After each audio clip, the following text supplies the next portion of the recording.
all the private, public K-12 schools in all of King County, Sonoma County, and Washington State shut down through April 24th. Yesterday, all bars, restaurants, and are closing unless they're to go or Uber Eats or DoorDash. This is a scary time we're going through right now. We may not know what's on the other side. However, I'm 100% sure God does. In 2 Timothy chapter 1, verse 7, it says, "For God did not give us a spirit of fear, but of power, love, and self-control." So we don't know what's going to happen over the next few months. However, we need to trust in God and never stop trusting in Him. May we pray? I pray that this first ever virtual Toastmaster/rhetoric class goes very well and we don't hit too many speed bumps, as that happens in almost everything we attempt to do in our lives, and that all the speakers do really well, the evaluating goes well, and that we can be better and more efficient next week. Amen. Amen. Amen. Amen. Amen. Amen.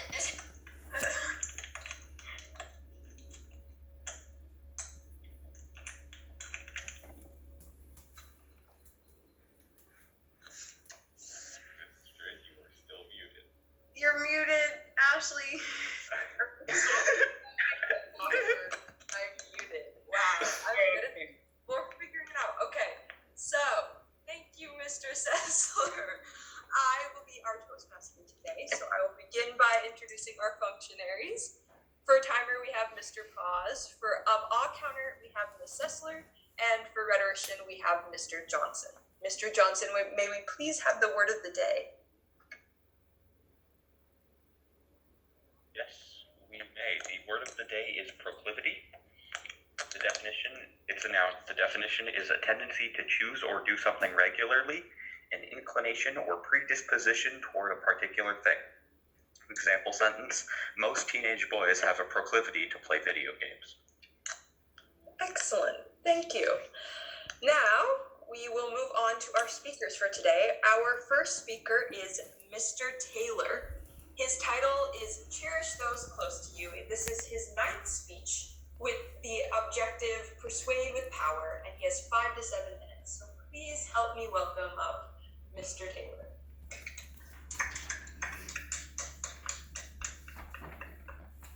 You never know when you may lose somebody close to you, or when your last goodbyes would really be your last ones.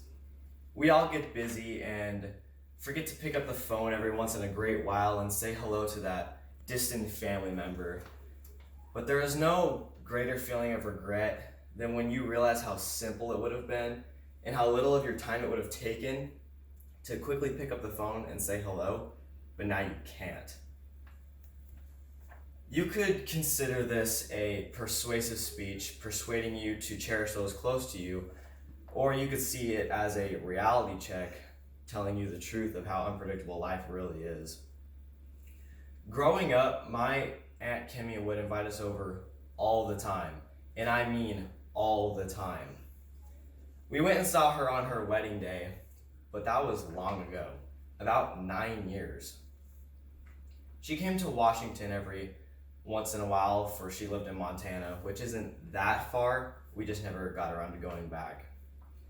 She came for medical reasons, and while here, she would visit us on her stays. On the way to her grandmother's house about 2 years ago, she died in a car accident She died in a car accident. Her 2 young boys were injured, but they did survive. She was only 31 years old. 31, with 2 kids. My mom and I went via train back to Montana. We finally made it back, but not under the circumstances we would have preferred.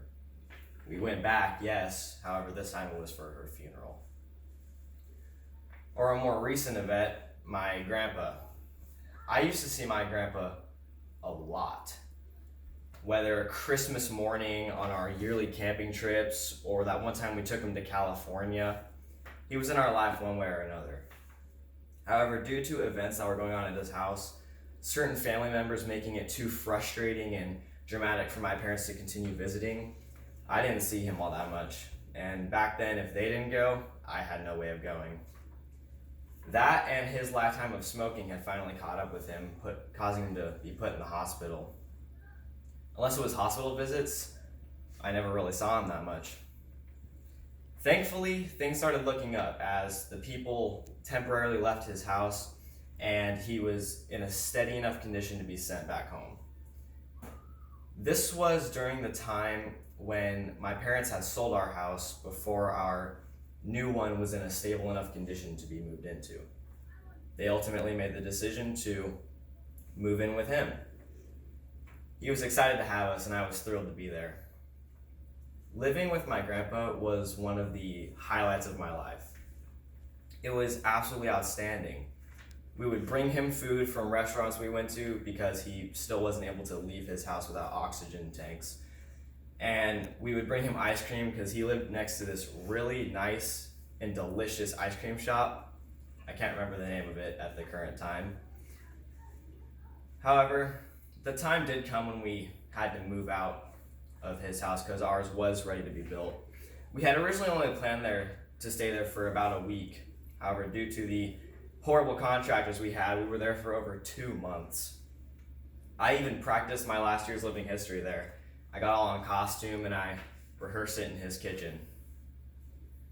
I was disappointed when we left because I knew in the back of my head we wouldn't be seeing him as much as we had been, which was correct. I only saw him once or twice after that, whenever we brought him lunch or Christmas Eve last year or this year. Suddenly, around 2 to 3 weeks ago, I was told he died due to heart failure, which was not pleasant to hear about. Both events showed me how important it is to cherish those close to you. Life will occupy your time and your priorities and pull you in 100 different directions, but trust me, make the effort. It may be more appealing to go to a friend's house and hang out with them rather than go to a family gathering, but keep in contact. Call, FaceTime, email, in-person visits. Keep in contact because believe me, you won't know what it's like to miss them until you find yourself in a tough spot, wanting to reach for the phone and talk to them to let out your worries, and realizing that you can't because they're gone. Make the effort, and remember that the whole purpose of this speech is to persuade you to cherish those close to you while you can. Thank you.